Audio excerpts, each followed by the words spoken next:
Hello, everybody. It is so great to see you. Good to have you with us. I tell you what, you're going to be thankful that you stepped out of your bed, stepped out of your house, and got here today. One thing to all my parents, you cannot blame your kids for being late today because all they had to do was be in their pajamas and have crazy hair. So you didn't have to do squat with them. Live streamers, welcome with your bed head and your pajamas. We're so glad to have you with us today. Let's give it up for our live streamers, Freedom House. We are finishing up a series. We've been in a series for the entire month of December. On the bumper there, you saw it ended with what looked like the recycling triangle. Well, this is not about recycling in the way in which you might think about it. We've been talking about God's version of recycling. And His version of recycling involves renewing, redeeming, reclaiming, refreshing. We've talked about things like hope, peace, joy. We've even just recently talked about repurposing and our purpose. And so today we're going to finish this series and put a nice little ribbon and a bow on it. Merry Christmas. And we're going to finish with a topic called regifting. Maybe you have been a person that has been on the other end of a regift. Maybe you, probably not y'all, probably somebody in another service. Maybe you have gotten a gift that you have re-gifted to someone else. Well, today we're going to talk about that principle in a little bit of a different way. We're going to be talking about the gifts that we've been given and what we're doing with those. However, we're going to add a little special element just to spice it up. Everybody say spice it up. All right, I'm from Louisiana, so we love to spice it up. Emerald, bam. Okay, we're going to spice it up a little bit. So we're going to do what's called a 5-on-5. Now, the way this works is that we have 5 individuals that are going to come and share with you a part of their life and a part of their story. However, the caveat is that they have only 5 minutes to do that. This is a time in church where grace and mercy will not be present, because when 5 minutes goes off, they will be done. I don't care if they're sharing you the deepest moment in their life and you're waiting for the punchline. If they don't get to the punchline, you might as well punch yourself, because we ain't getting it today. So here's how this is going to work, just so we're all on the same page, because we want you to participate. When they have 1 minute left, you'll see a sign that will pop up in front just like this. That tells them there's 1 minute. Pretty wise, huh? After that, you'll see a sign pop up that has 30 seconds on it, and they will know that they now have 30 seconds left in their 5 minutes. And then we will begin a countdown on our screens that will look like this, and it will count them down from 10 down to 0. Feel free to count down and say 5, 4, 3. Rouse them up a little bit, get them nervous, scared. Then we'll hear that, the buzzer. All right, I want everybody to make a basketball buzzer on the count of 3. 1, 2, 3. Good job. You have future careers in the NBA.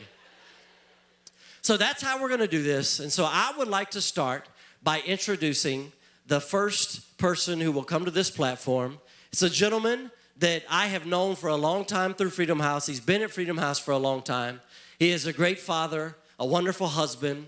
I love him because he serves each of you in our parking lot, and he serves each of you through leading one of our life groups here at Freedom House. Another great thing and aspect about this guy, one of his characteristics that I love, that I look up to, is that this guy, to me, I would call him steady. No matter what comes, no matter what craziness might happen, no matter how hard life gets and feels like it's getting and feels like it is, he just remains steady and constant. He does it on the outside. Nothing seems to really faze him or get him to a place where he doesn't feel God's peace and God's presence, and he's going to keep taking steps and moving forward. He is, for me, the walking version of ESPN when it comes to Tar Heel basketball. And so everybody give it up for Mr. Olin Carter. That's right. Go Tar Heels. I do love my Tar Heels very much. You got to, keep Pastor Michael in the game. He gets busy, so. Well, I want to share a personal story with you guys today about this topic of regifting. I think sometimes God gives us gifts in our life. We get these gifts and we open them up, we rip them open, we look inside, and we go, for me? I don't think you meant to give this one to me, God. I think this one was meant for someone else, because they don't seem to fit. For me, that was in the area of communication and public speaking. When I was young, probably middle school age, I was totally and completely incapable of speaking in front of a group. And when I say group, I mean 5 people. I couldn't do it. I would get excused from book reports at school. The teachers would take pity on me. I would get up in front of a class, and I couldn't breathe, and I couldn't talk. I just couldn't do it. And I always had a desire to, but I just couldn't. I had this fear of it. And when I got into high school, I became best friends with this guy who was everything I wasn't.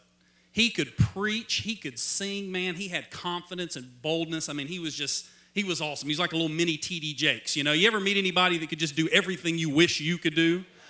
You want to just choke them, you know? Like, I mean, it was like annoying, you know? I mean, he was just awesome. And he would get invited to speak at churches and youth rallies and things like that all the time. And he would let me tag along. And one time he looked at me and he said, "Hey, today I want you to open up for me and just, share something for a few minutes." And I was like, whoa, no. Olin doesn't do crowds. Like, I don't do that. And he wouldn't take no for an answer. He kept, telling me I was going to do it. And so eventually I said, "All right, I'll do it. But, if I get up there and fall off the stage or something, it's on you.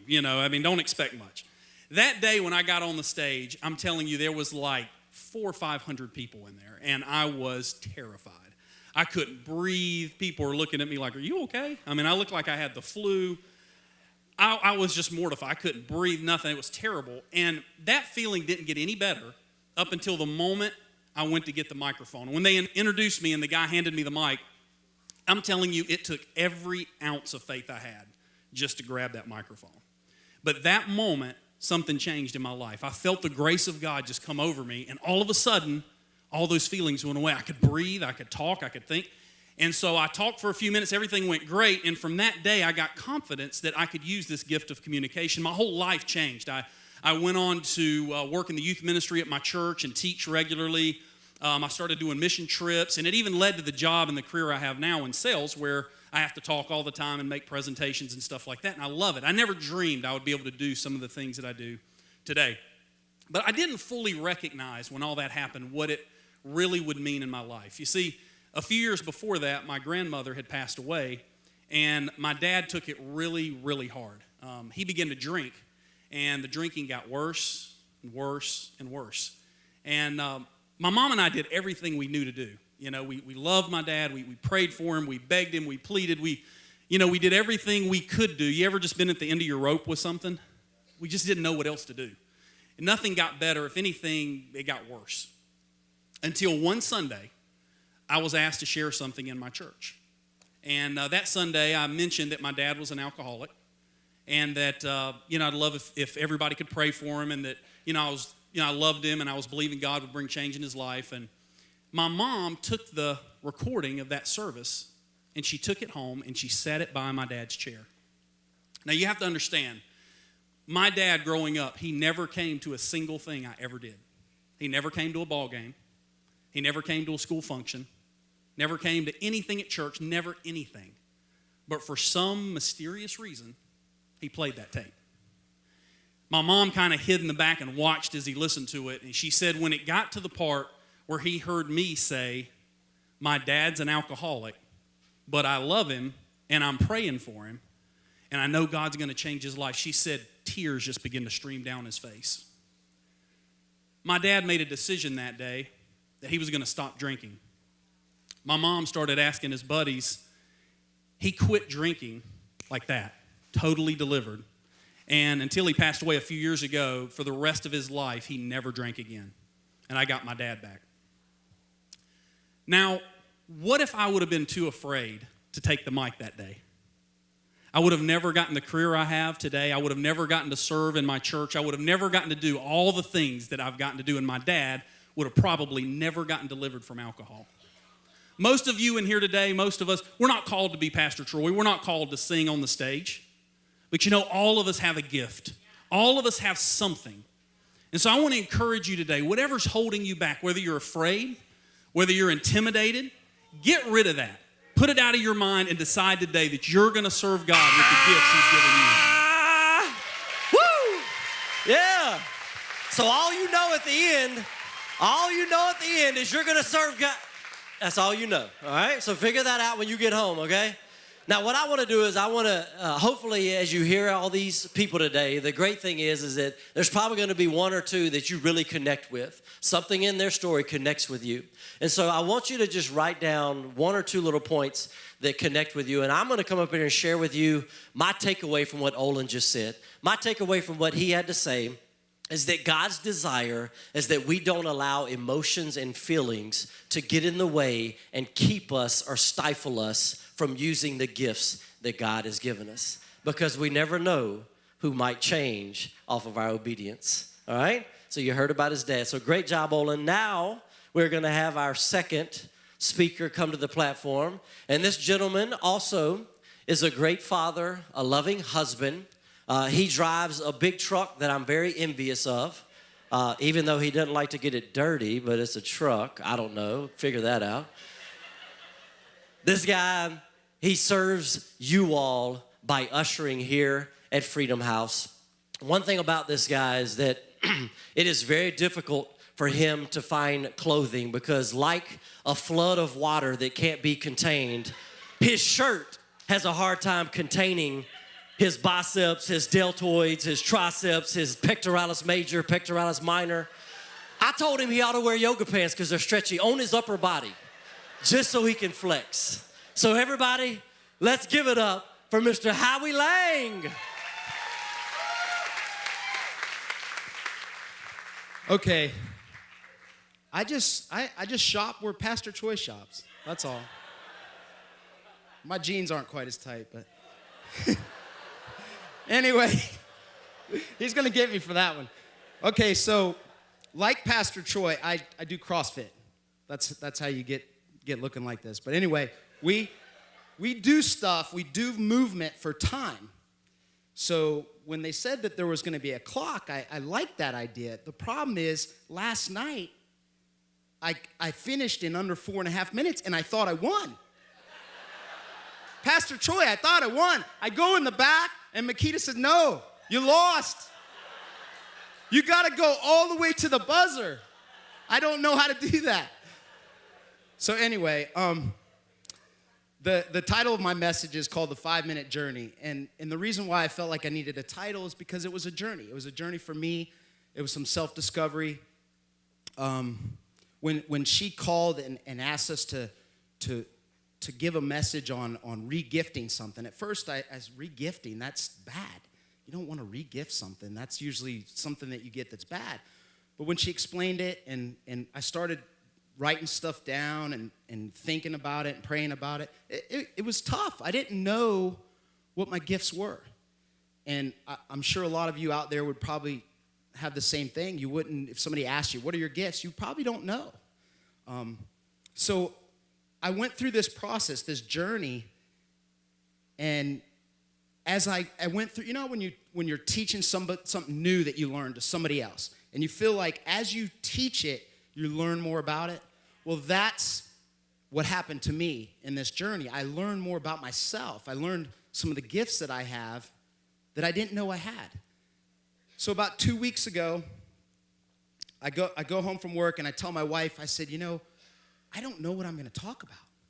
Pastor Makita, she's getting worried. She sent me this email, and it has everybody's names and what they're talking about. And my name was blank. And then at the bottom, she's like, so do you know yet? And I'm like, no. It's just trying to stress me out, I guess. So I told my wife, I don't know what I'm going to talk about. And she said, well, have you prayed about it? And I said, well, that's a new concept. No. And, and just because she's giving me dirty looks, at that point in time, I hadn't really spent much time in prayer about it. I'll give her that one. So the next morning, I got up and I prayed about it. And what came to me was, I've been self-employed for almost 14 years now. And all those years of being self-employed, there was one thing that I never got that I wanted, and was a mentor, a business mentor, a life mentor, someone that would have kept me from making all the mistakes that I made. everything, all the ups and downs that I've had in the business world, someone just to pave the road in front of me. And I didn't get that. I prayed about it. There was many times that I really just desired it. So I had an ad on Craigslist. That was a joke. No. I really wanted a mentor, and I never got one. And what God revealed through this process was, all these years that you were asking for a mentor, I didn't give you one. I turned you into one.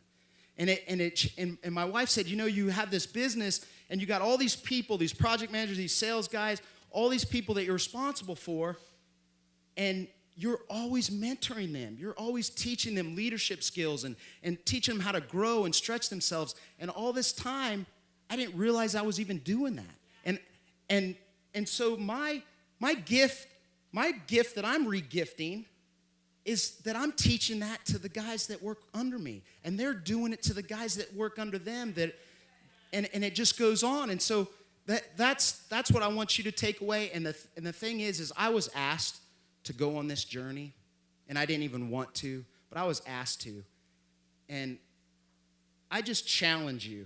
I challenge you today to spend some time in prayer and find out what your gifts are. If you don't know what your gifts are, find out what your gifts are. God will, I'm telling you, if you pray about it, he'll reveal gifts that you probably never even knew you had. And you could give so much more to others when you know what you have to give on the inside. Thank you. I'll give it up for Howie. So here's my takeaway from Howie. I desperately need to work out. No, I was kidding. My takeaway from Howie is that our gift is not something that we find just with one moment or even one prayer. Our gift is actually a journey, and finding our gift is a journey. So we have to be willing to take the journey and actively walk in and find our gifts. All right, the next speaker that we're going to have to the stage is a lady, and she has been at Freedom House for a while, and she is a mom. She's also a wonderful wife, and she needs a lot of grace for her husband, who's over there texting right now, not even paying attention. However, I love this lady because she serves your kids and our FH kids. She serves as a life group leader. I love the presence that she brings. She just really believes in herself, and I just love who she is and her faithfulness in all that she does and being steadfast. There's a term called a bucket list, and a bucket list are things that maybe you make a list of that are dreams you want to do, that are maybe a little bit of a stretch, but they're doable. Well, I only had one thing on my bucket list in life, and that was to have dinner with a particular family. And this lady is a part of that family, and so my bucket list is done. The only thing I do with a bucket is eat chicken out of it now. So everybody, if you will, my honor, my privilege to introduce to you Miss Shelley Smith. Give it up.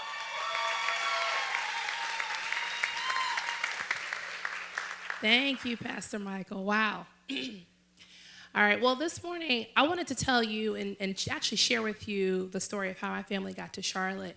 And thinking about this regifting, I'm a planner at heart, and most people who know me know that I'm a huge planner, and I feel like that's kind of a gift from God.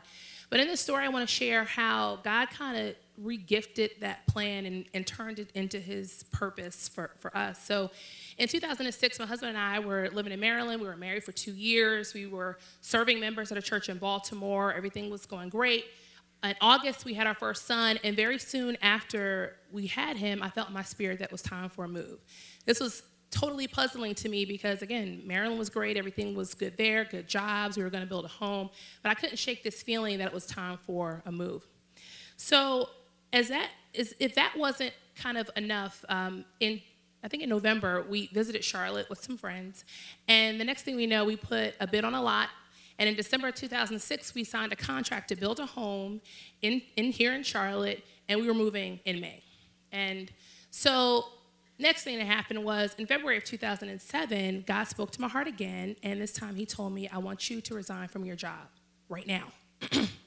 and not give the customary 2 or 3 weeks notice that you give to maybe help find a job in Charlotte, figure out what we're going to do, but just do it immediately several months in advance. So I remember feeling really nervous and scared to have this discussion with my manager, but I went in, I said, hey, my family's moving to Charlotte in May, so I'm going to resign from my position here. I wanted to give you and the company as much notice as possible, and I'll work until we leave. So on the drive back from this discussion, I remember feeling relieved, like of all things, I felt relieved when I had just resigned from my job. We had a new baby. We're taking this move. But I realized it was the peace of God that the Bible talks about in Philippians 4:7 that made me feel like this weight was lifted when I really honestly didn't know what was going on, what I was doing. But again, God had some things in store for us. So by this time, my husband is looking at me like I have lost it, like I have just totally lost it. And I'm looking at me, again, a planner at my core, like, what are you doing? Like, who are you? But I knew 2 things. Among the many things I didn't know, 2 things I was sure of. The first thing was that God spoke to my heart, and he asked me to do something. And the second thing is I remember what the Bible says in Samuel, that obedience is greater or better than sacrifice, and then to heed is better than the fat of ram. So I knew I had to do what God asked me to do. So 6 weeks later, after I just quit my job, we're building a house, and I just quit my job. I didn't need that. I got a call from a manager who was still with the company. He managed me a long time ago. He was in Florida. And he said, hey, I heard you were leaving the company and that you're moving to Charlotte. He said, the HR director position is going to be open in Charlotte in May. Are you interested? I said, yeah, I am. Yes. And so he proceeded to tell me what the offer was going to be. And it was amazing because the offer included a pretty substantial increase. Some of that was a merit increase I would have received if I hadn't resigned. The other piece of it was a promotion to an executive level, a promotional increase. And then he threw in relocation to help us with a move that we were financing on our own. So the day I obeyed God and resigned my job sooner than what I thought I should have, I unknowingly sacrificed a promotion, I sacrificed an increase, but guess what? God gave that back to me plus more that I wouldn't have even thought of. So if I hadn't resigned my position when God told me to, obviously the company wouldn't have known. They would have offered that job to someone else, and it would have just been a done deal. So the story of how we got to Charlotte is just a tip of an iceberg of how God literally miraculously moved to plant us in this city and to plant us at this church where, as a family, we get to serve by welcoming guests and teaching students about Jesus and leading teams and encouraging couples to strengthen and go after their marriage. And I don't know what our life would have looked like if we had not obeyed and stayed in Maryland and not come here, but I know we wouldn't have been living in the purpose that God has for us. So a couple of things I want to leave with you. The first is to obey is better. You don't always know why God is asking you to do what it is that he wants you to do. But guess what? Whatever sacrifices that you think you're making, whatever relationships you walk away from, ridicule you endure, God is going to redeem those things, convert them, use them for your good, and you're going to come out better on the other side than you went in. The other thing is that definitely just let go of your safety net, okay? Whatever you're holding on to, whatever is familiar to you, let it go. I questioned myself about this move, questioned whether I had even heard from God, but all I was doing was holding on to what I knew. So I think about Sarah in the Bible. God told her she'd have a baby at 90 years old. She had that baby, and guess what? She was only able to do that because she knew that God was faithful. I did like the buzzer. So we know that Sarah in the Bible knew something, but we're not really sure what she knew. All right? So you have to talk to her afterwards to find out about that, or just read your Bible. So here's my takeaway from what Shelley had to talk about. It is not circumstances that dictate whether or not we use our gifts. It is obedience that dictates the use of our gifts. All right, the next person, our fourth speaker who will be coming to the platform, this is a guy who is a great husband. He's a wonderful dad. He serves you all by greeting you as you come through these doors here at Freedom House. He is also a life group leader. There are a lot of things that me and this guy have in common, mostly the crazy gerbils that run through our head. He's extremely witty, and I like that about him. His wife and my wife realized they had something in common. They realized the thing they have in common is that they both look at their husband, shake their head, and ask the question, has this boy lost his mind? So everybody, I give to you Mr. Sean Turner. Give it up for Sean Turner. It's funny he says that. Last message, he referenced that we think alike and it's all crazy. And then my wife says after that service, oh my goodness, you say that all the time about him too. So there's some truth to that. She was like, why don't you hang out with him a little bit more? I said, I don't know, and he don't know either. But anyway, love Pastor Michael. So talking about gifting and re-gifting, I want to share a story about a time when I was 17 years old. When I was 17 years old, I had my world ahead of me. I had plans, college, played sports, I had a girlfriend. I had a good 17-year-old normal life until one day everything changed. My world changed, as a matter of fact. I found out I was going to be a father. Now, at this time, a 17-year-old learning that they were going to be a father is not jumping up in joy at that in particular moment, as you can imagine. Fear is the first thing that hit me, unfortunately, when I found out. I was scared. Just to be completely honest, I wanted to run. I wanted to hide. It almost didn't seem real to me learning that I was going to be a father at that young age. But at the same time, in that fear, for some reason, God had started speaking to me in that moment. And it could be because my mom always said, God's in control, God's in control. And she repeatedly said that my whole life. Although my relationship with God at that time wasn't so strong, I kept hearing that in that moment. And so hearing God's voice saying, I'm in control, led me to want to make a commitment. And the commitment that I made at that point in time, even in the midst of that fear, was one, I wanted to commit my baby to Him. No matter what it was going to take, no matter how hard it was going to be, I wanted to commit my baby to Him. And the other commitment was I was going to commit my life to my baby. And I didn't know exactly what that meant. I just know that there was something inside of me that said, make the commitment. And to this day, I truly believe that it was there to protect my baby at that time. So I'd like to tell you that after the commitment, everything was going peachy. We were just on there. Everything was going great. We had everything smooth, nice, and easy, but that wasn't the fact. The fact of it is that it was very tough. It was very hard. When I was 19, as a matter of fact, I had already lost that relationship that I had. My house was in foreclosure. I was going back and forth from work to daycare, taking care of things. But one thing that was very, very good at that time in my life was I was deemed full custody of my daughter. And that was a major blessing and a major milestone in my life, because I knew that the commitment that I made 2 years prior to that God was fulfilling in me. Now, the whole time the course of the next couple of years, I always looked at my daughter as the true gift in that situation. And she truly was. She was the most amazing gift that God could have given me. And in my story, not just my story, but anyone's stories, although I wasn't planning on having a baby at 18 years old, she was no mistake. She was absolutely no mistake. God had His hand in the situation. And so 15 years later, to this point, God is showing me that although my daughter at that time was the gift, He is totally re-gifting this to where I can share the gift now, which is that actual story with other guys.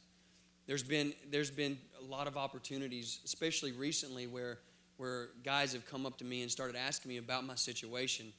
And I feel so incredibly blessed. I get to encourage them. I get to tell them that God is faithful in the midst of the storm. I get to tell them things. Stay strong. Keep fighting, because that's what you have to do.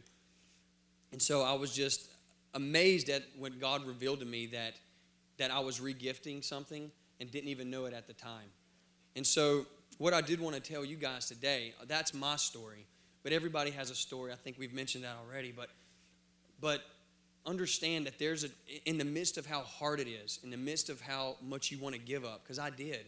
It felt helpless. I felt hopeless. But in the midst of all of that, God is still God. There's nothing that is impossible with God. And He kept reminding me that, as well as the commitment that I made. And to this day, my 15-year-old is an amazing, amazing girl. She serves here. She goes to Freedom House. I've been remarried, have 2 beautiful kids, and we're just doing life and just praising God the whole time. And so if nothing else, keep fighting. Trust God. Pursue God in the midst of a storm. He will provide. He is your refuge. He will see you to the end. He will finish the work that He started in you. Thank you, guys. Perfect timing. Way to go, Sean. Y'all give it up for Sean Turner. So here's my takeaway from what Sean had to say. My takeaway is that if we will be committed to the gifts that God has given us, then we will impact the lives of people around us, even if that's not our intent or we're not even recognizing it at the time. He'll use us to impact and transform and help other people.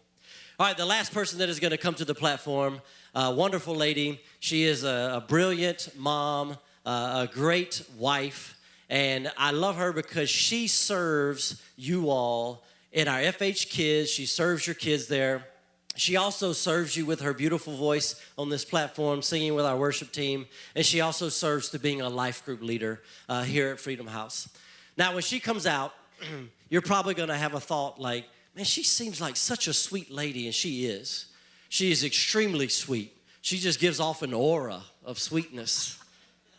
However, the thing I love about her is that she has a fire and just a umph. I don't know how to explain it except for say umph behind her and who she is. And I love the way that she tells jokes and just how it's kind of on a sly, sneak tip. She just throws it in there. And so I personally love that about her because she is super sweet and extremely nice, but she's got a lot of authority and power. So everybody give it up for Miss Carrie Griffin.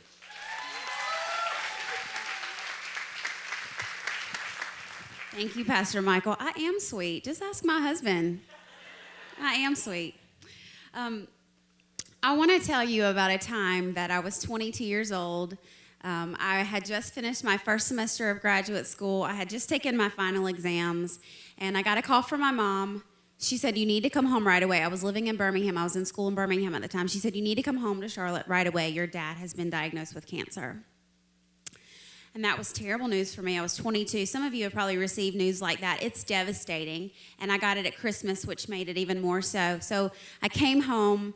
I want to tell you a little bit about my family. They were here earlier today. I am the blessed recipient of generations of faithfulness and serving God. Generations before me have served the Lord, and that has changed my life. I've been so blessed by that. But for the first time in my life, I came home and I saw my parents begin to crumble a little under the weight of this diagnosis, as many of us would in that case.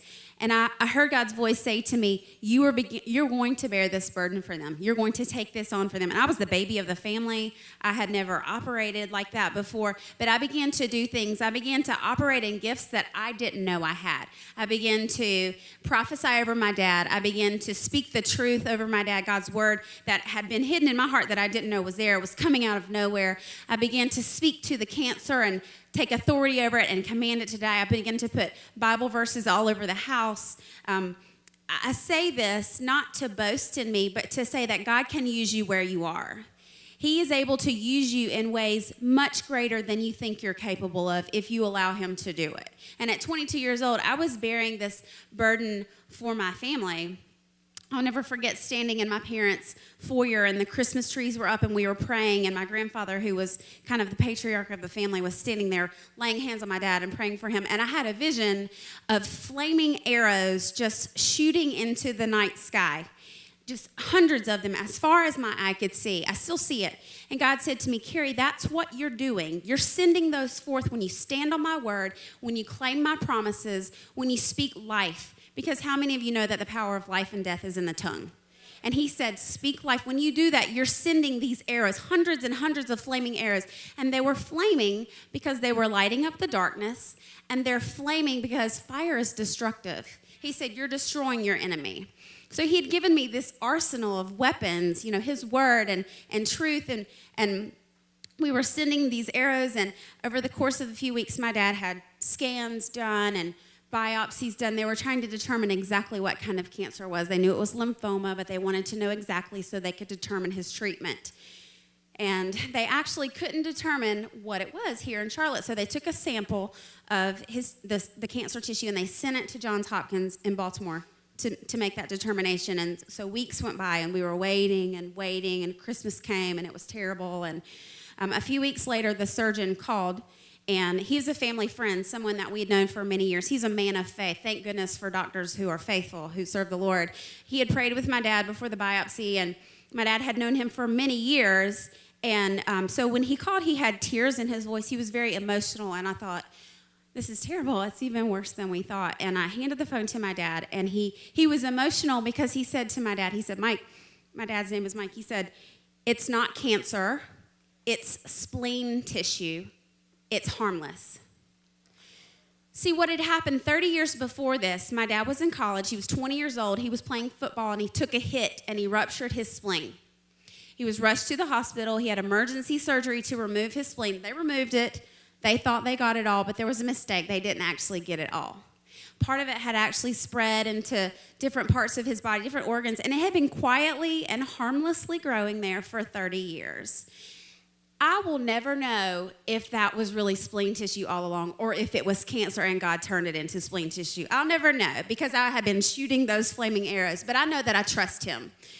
But what happened was the surgeon said, Mike, it's harmless to you, but actually it wasn't harmless to my dad because my dad began to think, what if I really do get cancer?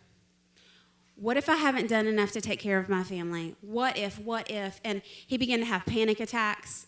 He began to have heart arrhythmias. We were afraid he was going to have a heart attack. For the next year and a half, he began to work harder and longer hours. He began to spiral down with fear and worry and doubt. Because you know what, Satan, we have a very real enemy of our souls, don't we? He comes to steal, kill, and destroy.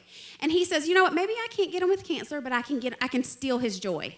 I can steal his peace. And you know, if it happens to you, it doesn't just happen to you. It happens to your family. It happens to your church. It happens to your workplace. So that's what Satan was doing. But there's a verse that says, sin crouches at your door. It's in Genesis 4:7. Sin crouches at your door. Its desire is for you. If there's something in your life, like this spleen tissue that should have been completely removed 30 years ago, it wasn't completely removed, and it regifted itself back to my dad in the form of a midlife crisis 30 years later. If there's something in your life that God has called you to remove, you need to remove it and slam the door on sin. That verse says, sin crouches at your door, its desire is for you, but you must master it. And the way to do that is to remove anything that isn't from God. Here at the very last Sunday of 2013, what better time than for you to examine your heart and think, what is it in me? Is it a relationship? Is it a doubt? Is it a fear? Is it something that you control? Is it a habit that you have? Or maybe it's just a sin and you know it's sin. If there's something that you need to remove, examine yourself and remove it because it may look harmless to you. It may look like, I don't understand why God is asking me to remove this, but it may take weeks or months or 30 years, but it can come back to you deadly. I want you to examine yourself today and think about that. We need to slam the door on sin today.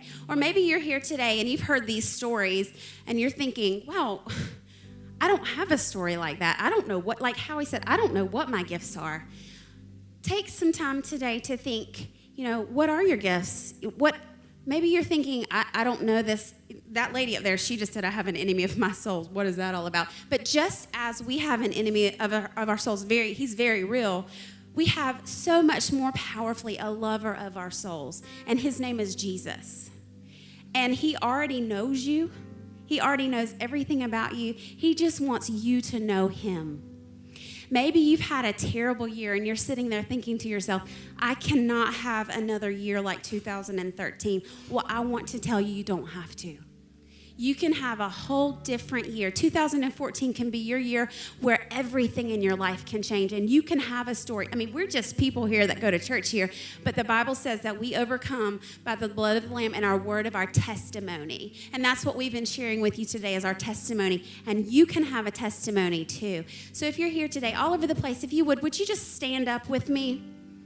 Would you just close your eyes? If you're watching at home on live stream and you feel your heart beginning to pound, or you're here and you feel that, just stand up at home and just close your eyes.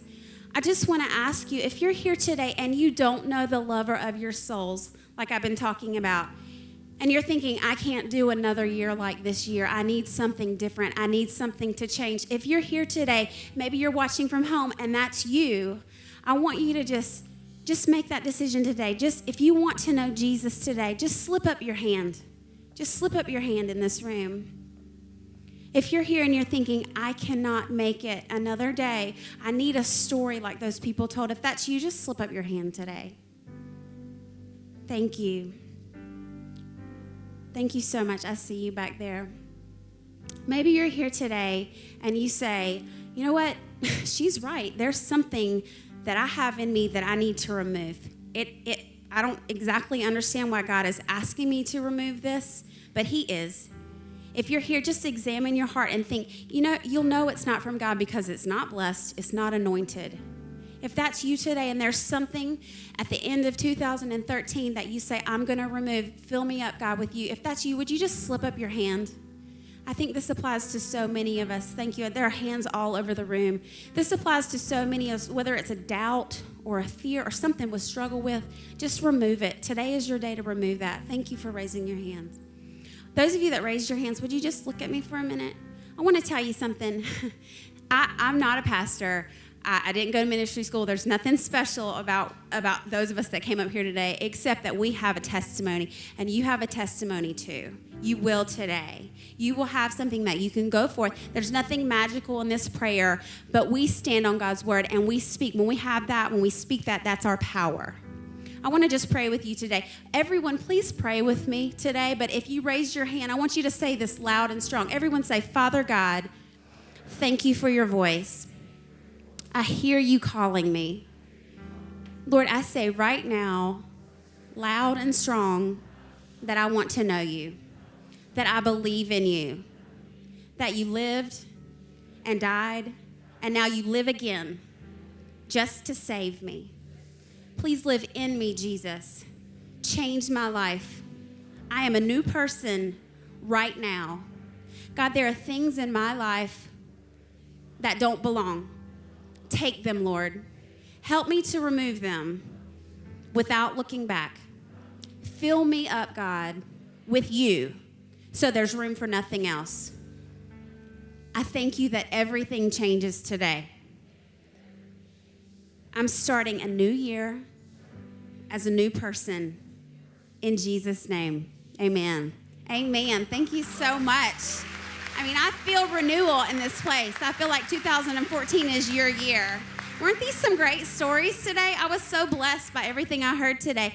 I want to wish all of you a great weekend and a very happy new year. Slap somebody a high five on your way out. I want to mention one thing as you're going out. If you prayed that prayer for the first time today, to know Jesus, we have a special gift for you. It's called a What Now gift. You can stop at our Welcome Center and pick that up. That'll help you on your next steps. Hope you guys have a wonderful new year. You're dismissed.